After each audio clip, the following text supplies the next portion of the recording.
jacket.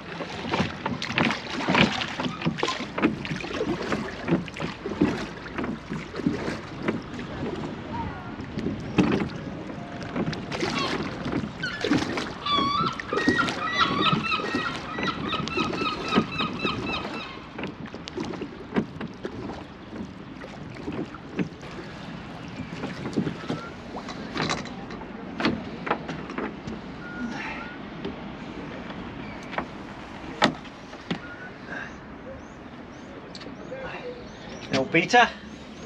Oh, Beta Marine. Yeah. 43.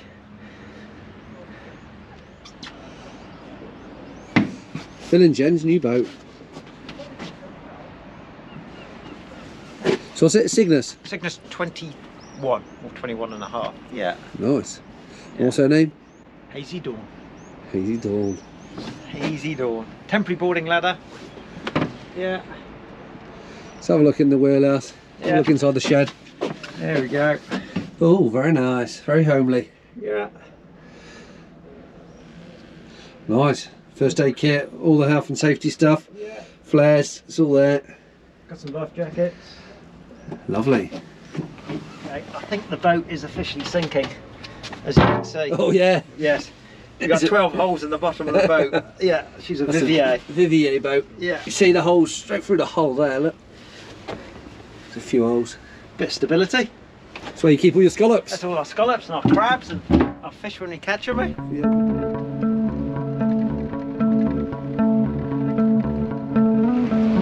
Welcome back to Bailiwick of Guernsey Shipwrecks. I'm JP Fallais and today we're out on Phil's boat, as you know.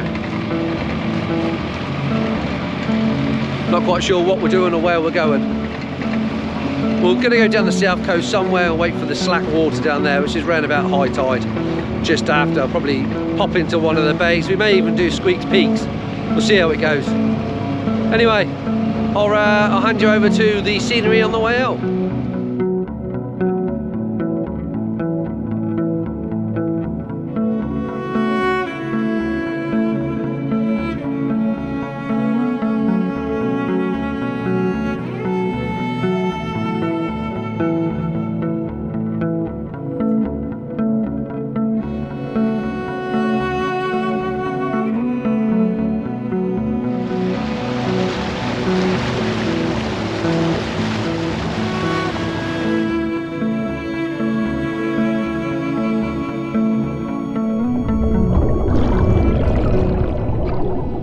Make it too far before we decided that it was slack water where we were. We dropped in on Forien.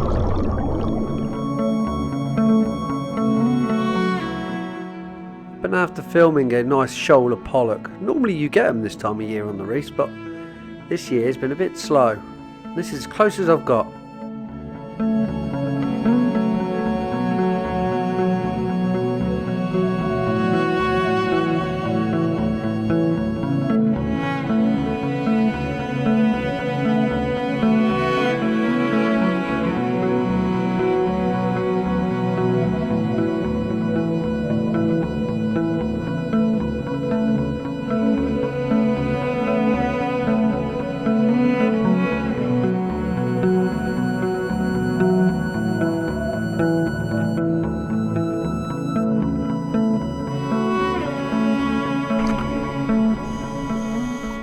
This is a great reef and you can get down to probably about 35 metres total.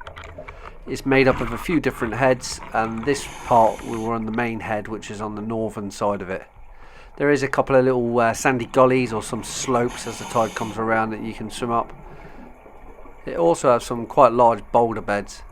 Now, given its proximity to the harbour, yes, there's quite a bit of fisherman's waste on it, say, or scrap that's been chucked down here, but also you'd get the odd anchor. Given that its proximity to the harbour and the fact that this probably wasn't a well-known reef back in the day, it has actually eaten a few anchors. I know of at least 3 anchors on this one.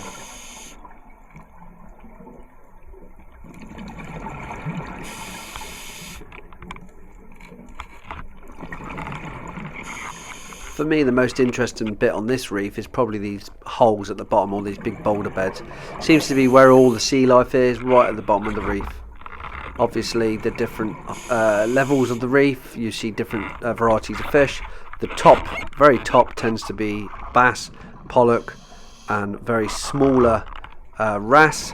Down towards the bottom, you tend to be getting the larger wrasse, the pelt, the paw, cod, the conger, the bullhoss, the lobster.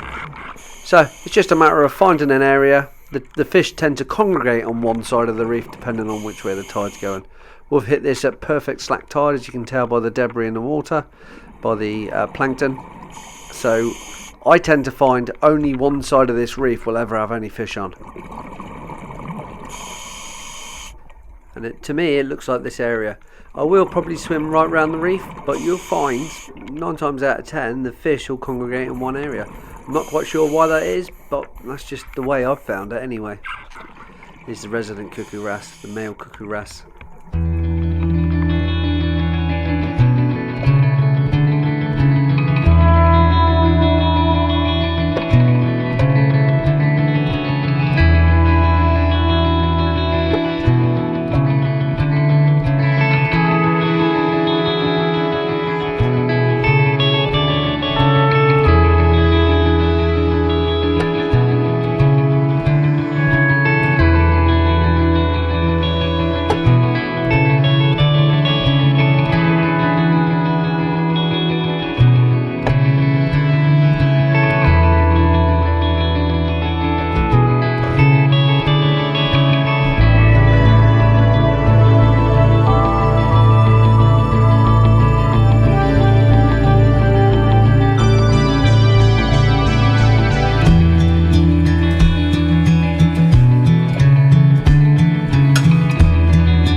Yellow bucket here.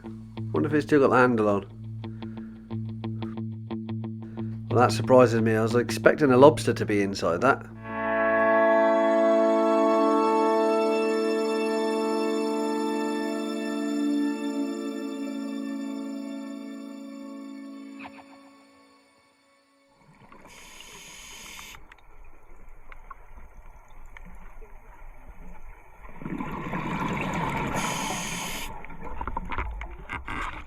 We're now starting to head down the western side of the reef. Well, this cuckoo wrasse is going to follow me.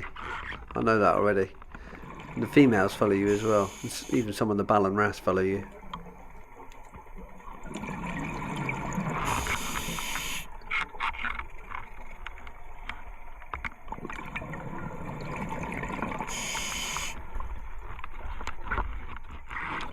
I don't think I'm going to swim down the western side and then around the southern side. I think I'm going to stay on this northern side and head down the deeper side, which is the east side.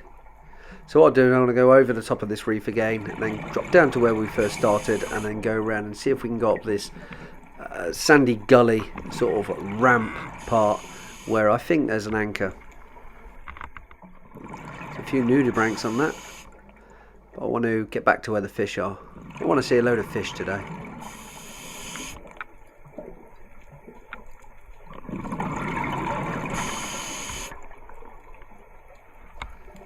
I think this little fish is a female black-faced blenny. Normally the males are bright yellow with a black head. Can't be too sure. They do look really nice, like a iridescent-y blue when you look up close. But it's darting all over the place and I can't catch it. Oh, I had a feeling that I'd just go around the top of this reef and see a crayfish. As I've mentioned before, crayfish are always up from the bottom of the reef.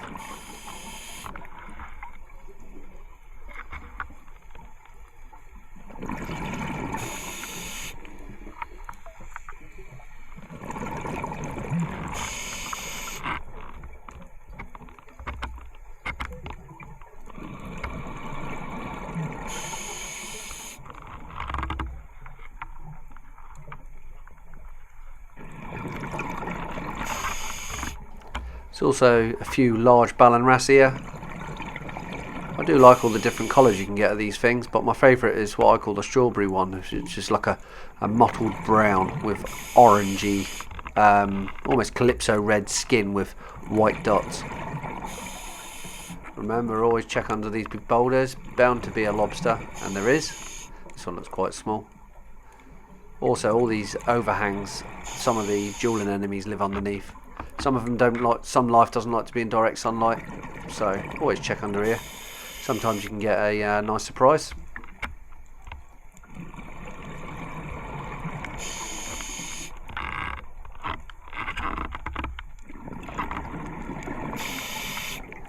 We're back to where I first dropped down now onto this boulder field. We'll drop down, have a little look, and then we'll swim around to the eastern side of it.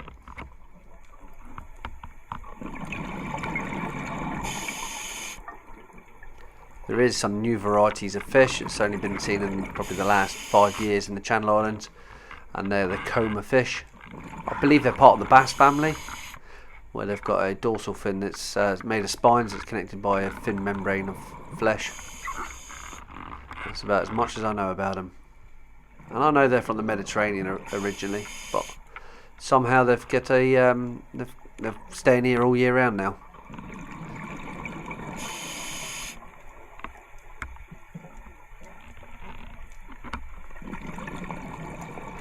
This is a strawberry one. I'm guessing that one's probably a 4 or 5 pounder. It's weird with the wrasse because you can't really see how big they are on the camera. And there's one of these coma fish. They can be quite friendly. Sometimes they can just stay there and let you film them right in close.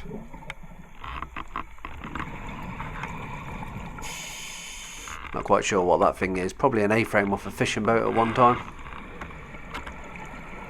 Probably been down here a long time.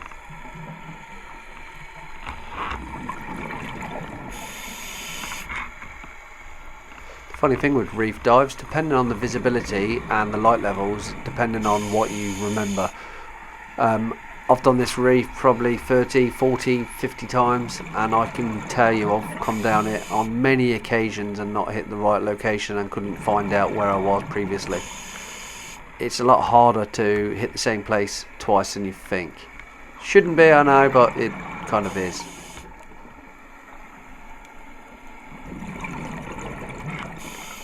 And today feels very accommodating, feels nice. There's nice light levels, there's slack water, and it's quite nice just making my way on my own accord around the reef. There's another lobster there under that rock.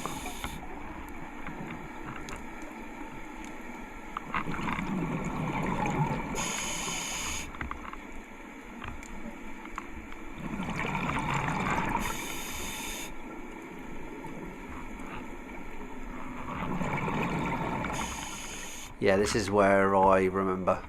So there's like a sandy slope that comes up, and then what looks like dragon teeth on the left, and a sandy pot that takes you right round and up higher and onto the south of the reef. So I know the anchor is around here somewhere. It's just a matter of finding it. Now this isn't the anchor I filmed previously at the bottom of the reef with Phil, because we're up too high. That one's around in 33, 34 metres. And it isn't the one that snapped in half, that's around about 24 metres. This one is shallower again and should be standing up somewhere around here.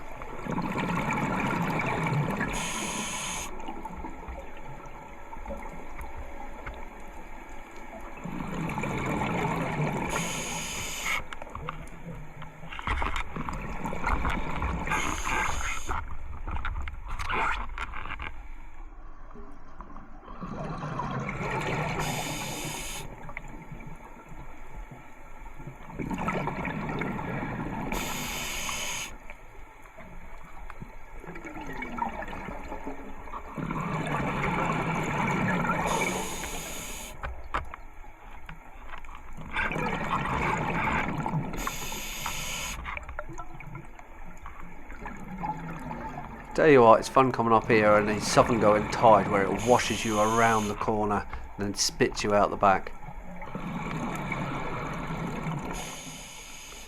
Right, it's around here somewhere, the anchor.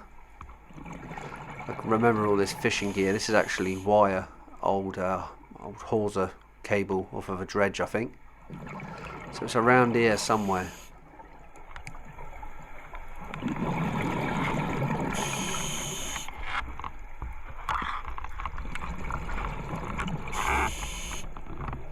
Here it is, found it. Standing up against the reef. It is well camouflaged at this time of year with this red weed that's growing on it. Don't know if you can see it or work it out. There is a cable running straight through the middle of it. You can see the bottom part of the anchor here with the palms either side. And then the shaft going up and the stock is falling off of it.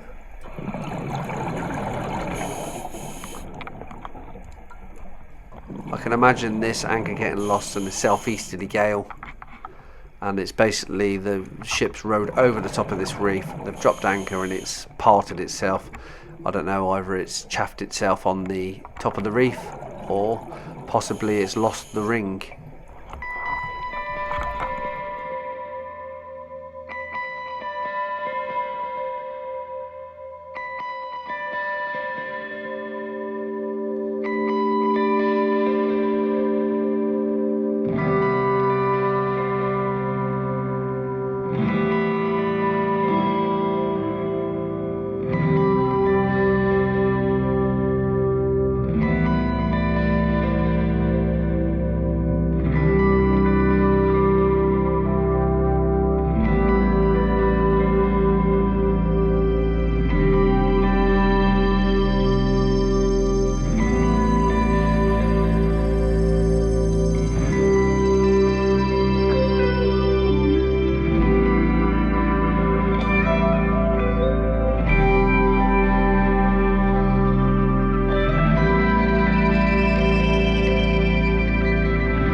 No ring and no shackle, so that's probably what happened. It's parted the ring on the top and they've lost it.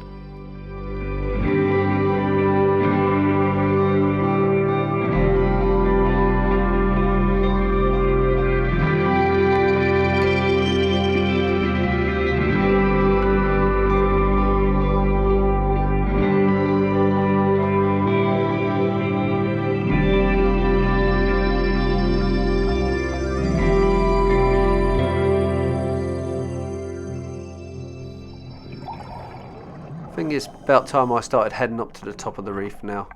I've got to bear in mind I've gone in first and Phil would like a dive on this reef and he wants slack water as well. See if we can catch any bass or any pollock.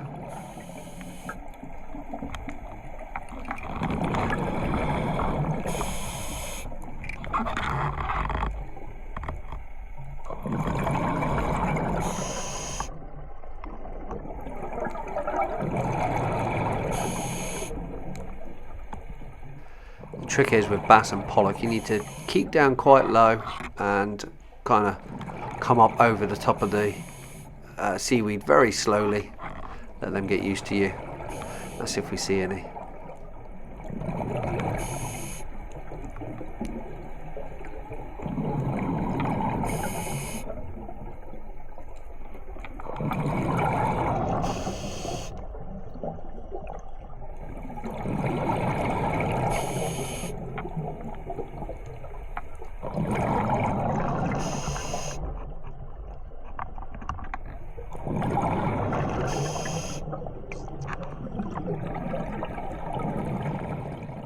Well, there's no big pollocks, but there's plenty of small ones. I say plenty, there's not actually that many. Previous years, going back 10 years, it would have been absolutely covered in these small pollock. Seems to be less and less every year.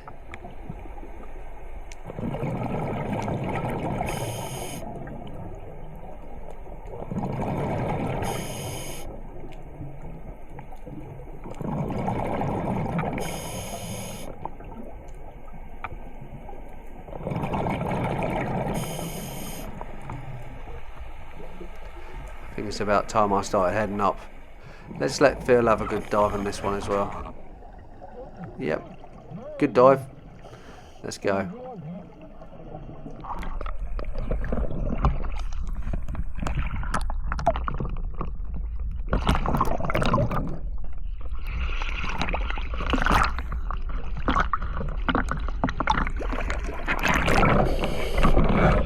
But yeah, it's one of the best dives I've ever done on that reef. That's awesome. Phil's go now. I like reef diving. Yeah, that was good, mate. Very good. Very slack. Loads and loads of fish. The fish are on the northeast side of it. Northeast. Yeah, it takes you down quickly onto the sand. Okay. And there's hundreds of little silver, porcard, pelts, wrasse of all sorts. Loads Lovely. and loads. I'm gonna go. And the big anchor. I'll try. There's two, eh? Yeah, I think there's more than two. I think there's one that's snapped in half, but 16 metre, between 16 and 20 you'll see it. Anyone I've seen is the one right at the bottom. Yeah, I've seen a couple on the bottom. I've got a nice photograph of you on next to the one on the bottom. See if we can go find it, eh? I think that's the first time in about 13 years, maybe 14 years I've seen that one. I thought the one that was standing up had disappeared. Happy days. Which is the one that Richard used to swim through? That's up near Brow on that one.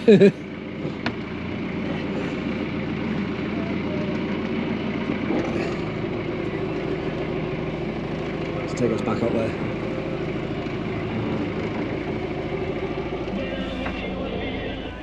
Literally has not moved. Slack, for sure. No way. Tell he's on his way up because the line goes and then up. So he's over there somewhere and he's on his way up. And on to the next one. It's going to take us about 45 minutes to go around the south, I'm guessing. And go and take a look down there. Hope Phil had a good dive. I'm sure he would have had a good dive. That was actually amazing. As far as reef dives go, that's like perfect. Perfect light levels, all the fish were just in the same place, almost in a cove almost. But I knew that that anchor was close by because it shows a valley coming up and a sandbank they used to, when we come down in the tide, it comes you up and over. Always look up to the right hand side and see the anchor. Here goes Phil. I can see big air bubbles now. So it's not going to be long before that gets a jiggly jiggle. I'll pick them up. Thanks for watching. If you got this far, well done. And this is the first dive of what would be 3 dives over one day. Stay tuned for the next one.